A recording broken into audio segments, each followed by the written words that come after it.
C'est l'heure du journal de la semaine. Bienvenue sur Challenge TV. Le président béninois a prêté serment dimanche 23 mai à Porto-Novo, la capitale politique. Nous reviendrons sur la cérémonie d'investiture de Patrice Talon réélu le 11 avril pour un second mandat. Nos reporters ont recueilli des réactions de quelques personnalités sur le discours prononcé par le chef de l'État. Pour ce nouveau quinquennat, les citoyens ont des attentes. Ils nous fait savoir. Nous les entendrons. Nous serons dans le 8e arrondissement de Cotonou, où les autorités municipales ont procédé mercredi à l'inauguration de nouveaux modules de classe et autres infrastructures scolaires à l'école primaire publique de Gbedagba.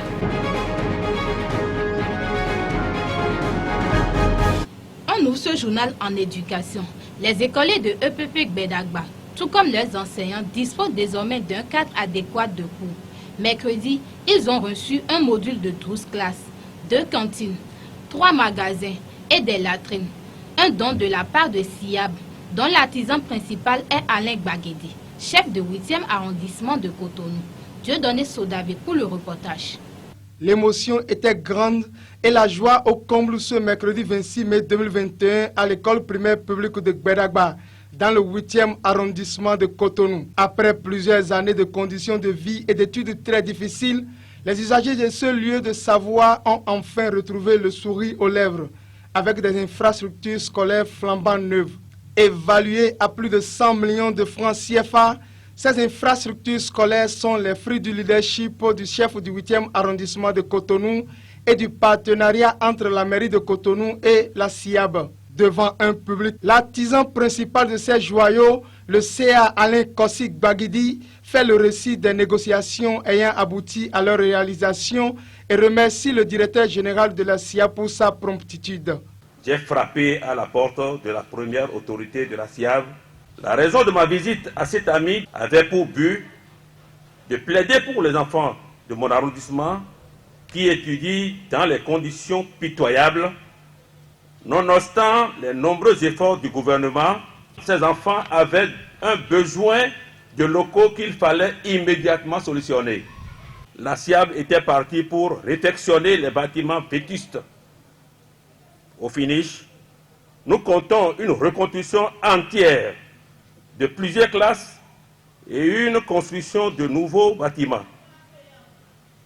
Au total, nous sommes bénéficiaires d'une douzaine de classes, de 2 directions, d'un module de toilette, d'une cantine, d'un mât de cérémonie de couleur et d'une clôture. Ces infrastructures construites et réhabilitées sont pour le directeur général de la SIAB une réponse au cri de cœur des élèves.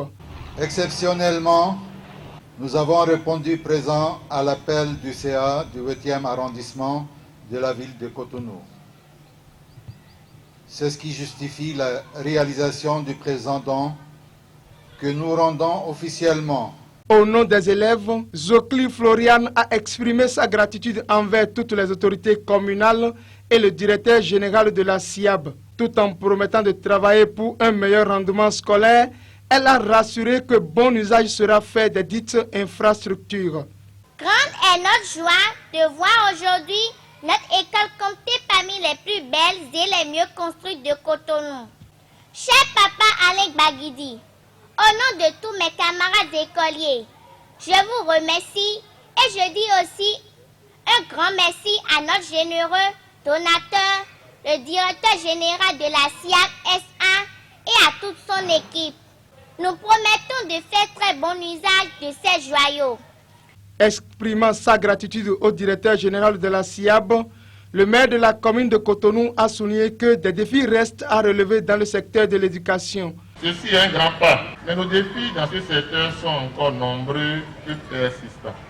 Avec un taux de scolarisation qui tourne autour de 80%, nous avons le devoir d'entretenir et de consolider le coût de l'école auprès de nos enfants en travaillant à l'amélioration des conditions de fonctionnement de l'école et de ses acteurs.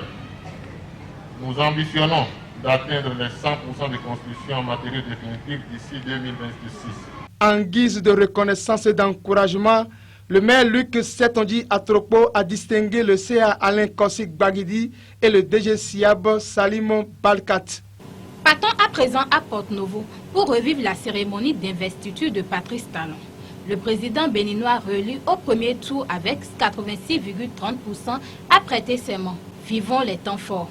Devant Dieu, les mânes des ancêtres, la nation et devant le peuple, seul détenteur de la souveraineté, nous, Patrice Athanas Guillaume Talon, président de la République, élu au loi de la République, jurons solennellement de respecter et de défendre la Constitution que le peuple béninois s'est librement donnée, de remplir loyalement les hautes fonctions que la nation nous a confiées, de ne nous laisser guider que par l'intérêt général et le respect des droits de la personne humaine, de consacrer toute notre force à la recherche et à la promotion du bien commun, de la paix et de l'unité nationale, de préserver l'intégrité du territoire national, de nous conduire partout en fidèles et loyaux serviteurs du peuple. En cas de parjure, que nous subissions les rigueurs de la loi.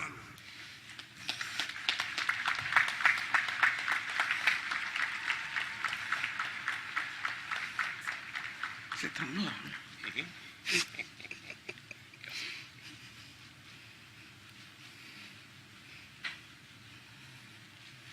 n'y a pas d'accolade à cause du Covid.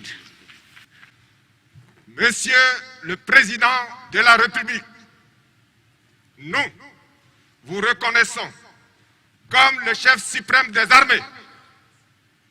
À vos ordres, Monsieur le Président de la République.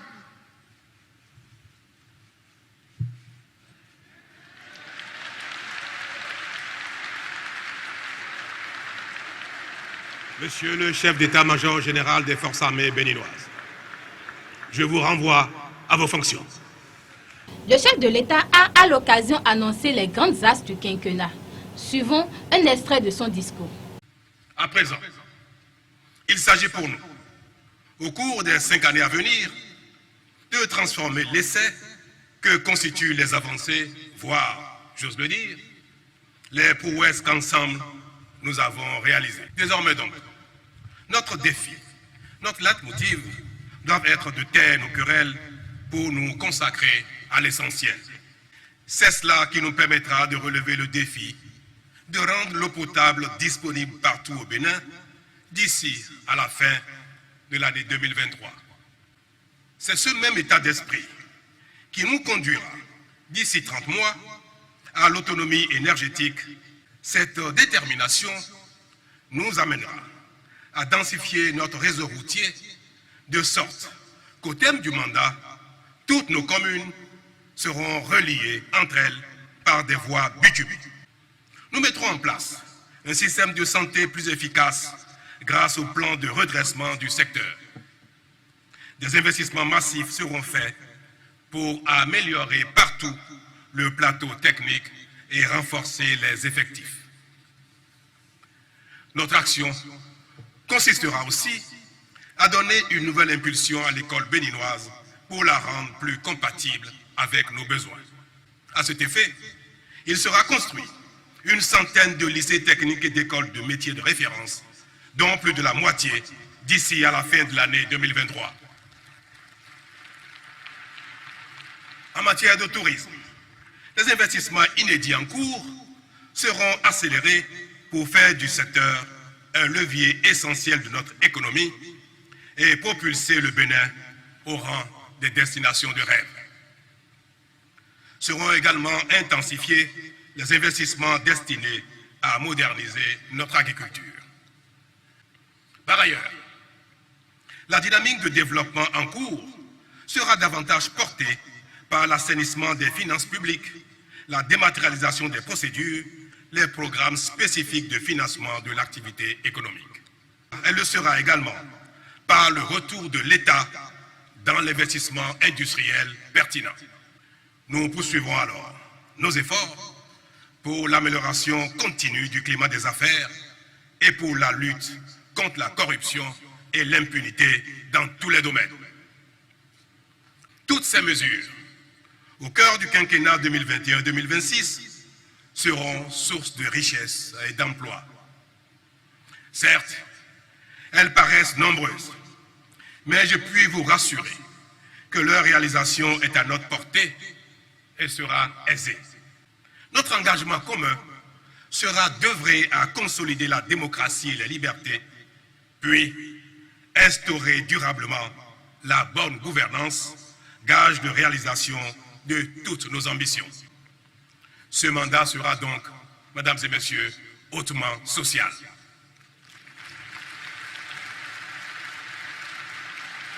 Et que, véritablement, je mérite d'être appelé à bon nom.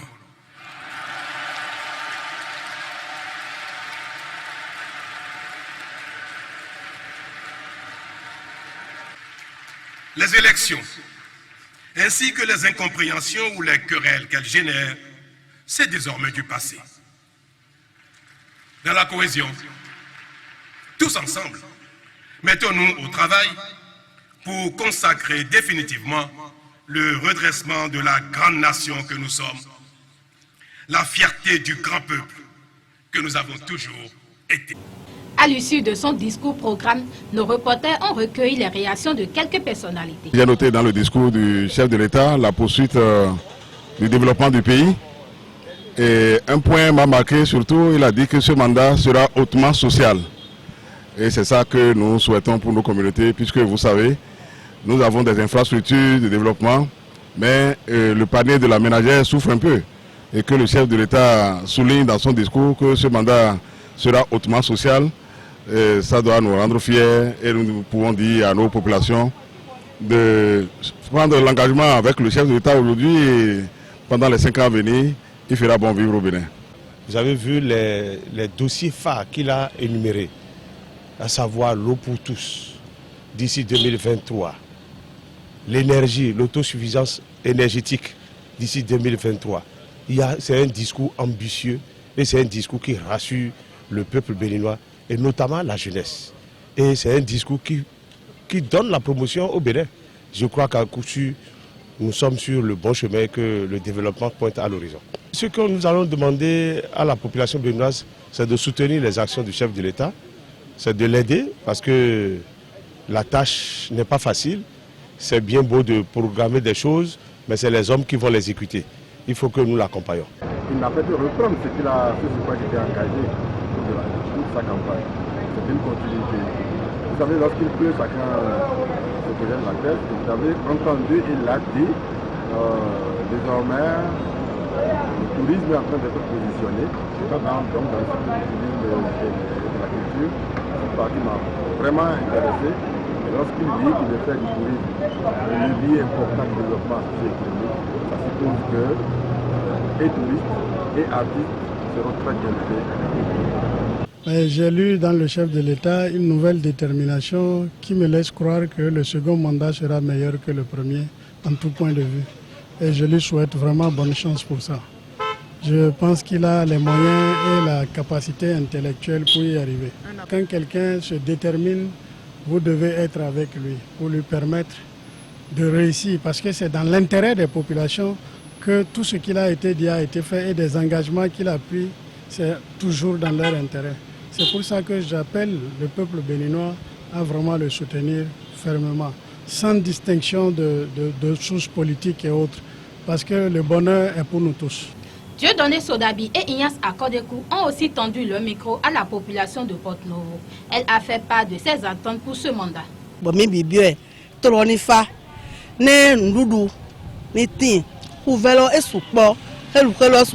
Nous souhaitons de terminer ce qu'il a déjà commencé dès le début, les voies, trouver d'emploi aux chômeurs, on fait de Porto-Novo le meilleur capital du Bénin. Il nous fait beaucoup de choses pour ceux qui n'ont rien, comme nous, les paysans.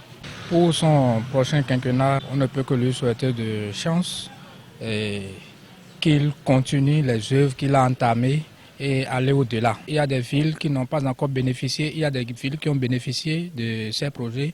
Que Dieu l'aide pour ces quinquennats à élargir ça dans ces villes également. Pour Porto-Novo, en particulier, nous souhaitons que son quinquennat, les 5 ans qui lui restent à faire, que nous puissions avoir le nouveau siège de l'Assemblée nationale pour rehausser l'image de la ville de Porto-Novo et délocaliser quelques institutions publiques qu'ils pensent à un second pont pour ce quinquennat également. En tant que handballeur, nous demandons au chef de l'État de voir avec son ministre des Sports pour que nous ayons tout au moins à Porto-Novo un palais pour permettre aux jeunes de s'exprimer aux activités sportives également.